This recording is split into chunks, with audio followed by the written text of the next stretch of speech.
Airtel payments bank अब नाबालिग खातों की पेशकश भी कर रहा है। एसबीआई ऑनबोर्डिंग यात्रा में निम्नलिखित स्क्रीन हैं, जिनमें नाबालिग यात्रा और सामान्य एसबीआई यात्रा के बीच अंतर होंगे। एसबीआई प्रवाह में पहले स्क्रीन पर रिटेलर सहमति हां नाबालिग के लिए चुनेंगे और फिर सामान्य एसबीआई प्रवाह की तरह आगे बढ़ेंगे। नाबालिग की आयु 10 वर्ष या उससे अधिक होनी चाहिए। अगली स्क्रीन माता पिता की सहमति स्क्रीन होगी। ग्राहक मोबाइल नंबर और ओटीपी दर्ज करने के बाद माता पिता की स्क्रीन खुल जाएगी। रिटेलर माता पिता का मोबाइल नंबर लेगा, उसके बाद अनिवार्य सहमति हेतु माता पिता के मोबाइल पर ओटीपी भेजा जाएगा। रिटेलर माता पिता द्वारा साझा किया गया ओटीपी दर्ज करेगा और नेक्स्ट पर क्लिक करेगा। माता पिता की सहमति के बाद सामान्य खाता खोलने का प्रवाह जारी रहेगा। खाता चयन स्क्रीन पर रिटेलर नाबालिग बचत खाता चुनेंगे। यहां कोई अन्य खाता विकल्प नहीं दिखाया जाएगा। अब नाबालिग प्रवाह में 3 विभिन्न परिदृश्य हो सकते हैं।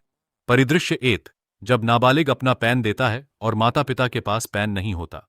रिटेलर माता पिता का आधार नंबर दर्ज करेगा, उसके बाद आधार सहमति और माता पिता की घोषणा ली जाएगी। रिटेलर नेक्स्ट बटन पर क्लिक करेगा। फिर विक्रेता माता पिता से आधार विवरण 3 तरीकों बायोमेट्रिक इंप्रेशन, ओटीपी, चेहरा प्रमाणीकरण में से एक से सत्यापित करने कहता है। परिदृश्य 2, जब नाबालिग अपना पैन नहीं देता और माता पिता अपना पैन देते हैं। विक्रेता विकल्प चुनेंगे, माता पिता के पास पैन है। विक्रेता माता पिता पैन और आधार नंबर दर्ज करेंगे, फिर आधार सहमति के बाद आगे बढ़ने के लिए क्लिक करेंगे और एक माता पिता घोषणा ली जाएगी। विक्रेता अगले बटन पर क्लिक करेगा। फिर विक्रेता माता पिता से उनके आधार विवरण को 3 तरीकों में से एक के माध्यम से सत्यापित करने के लिए कहता है। बायोमेट्रिक इंप्रेशन, आधार, ओटीपी, चेहरा प्रमाणीकरण। परिदृश्य 3, जब नाबालिग अपना पैन नहीं देता और माता पिता भी अपना पैन नहीं देते। विक्रेता विकल्प चुनेंगे, माता पिता के पास पैन नहीं है और आगे बढ़ने के लिए क्लिक करेंगे, उसके बाद फॉर्म 6 प्रकट होगा। विक्रेता अगले पर क्लिक करेगा और फिर माता पिता का केवाईसी स्क्रीन खुलेगा। विक्रेता माता पिता का आधार नंबर दर्ज करेगा, जिसके बाद आधार सहमति और एक माता पिता घोषणा ली जाएगी। विक्रेता अगले बटन पर क्लिक करेगा और फिर माता पिता से आधार विवरण 3 तरीकों में से एक से सत्यापित करने को कहेगा। बायोमेट्रिक, आधार, ओटीपी, चेहरा प्रमाणीकरण के बाद एसबीआई प्रवाह शुरू होगा। विक्रेता नाबालिग से प्रमाणीकरण के लिए कहता है, एमपीआईएन दर्ज करता है और जांचता है कि ग्राहक डीबीटी सीडिंग में रुचि रखता है। अगर हां, तो डीबीटी फ्लो को सक्रिय किया जाएगा, जिसके बाद माइनर खाता खोलने के लिए अनुरोध जमा किया जाएगा। यदि ग्राहक डीबीटी फ्लो में रुचि नहीं रखते, माइनर खाता खोलने का अनुरोध सीधे जमा किया जाएगा। सफल सत्यापन के बाद माइनर बैंक खाता खोल दिया जाएगा और ग्राहक को पुष्टि संदेश प्राप्त होगा। ग्राहकों को सामान्य सेविंग्स बैंक खाते के लाभ समझाएं।